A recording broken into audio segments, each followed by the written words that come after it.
آموزش 0 تا 100 کاشت مژه در 7 روز. روز ششم قسمت قبل کار کردم با پنس، چسب و مژه رو بهتون گفتم. حالا میریم سراغ چسبوندن مژه. در حقیقت شما الان الفبای کاشت مژه رو میدونید. حالا میخوایم بریم سراغ کار کردن با اینها. قبل از شروع کاشت مژه چشمهای شما باید کاملا تمیز باشه. پس بهتره با شامپو بچه چشماتون رو بشورید. صبر کنید خشک بشه. مژه رو با پنس برمیداریم. انتهای مژه رو به چسب آغشته میکنیم.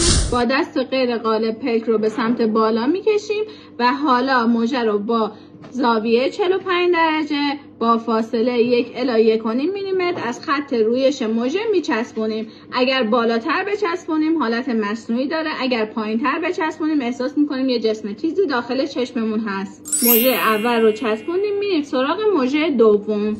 مژه جدید رو کمی روی مژه قبلی میذاریم.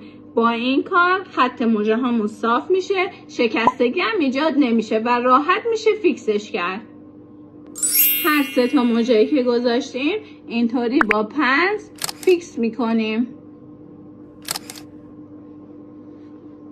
بعد از فیکس کردن مژه ها با پنس و یا هر موقع که احساس کردید چسبی روی پنستون هست حتما اون رو با دستمال تمیز کنید که چسب مونده روی پنس کار شما رو مختل نکنه. تمیز کردن پنس خیلی خیلی مهمه. تو کار متوجه میشید.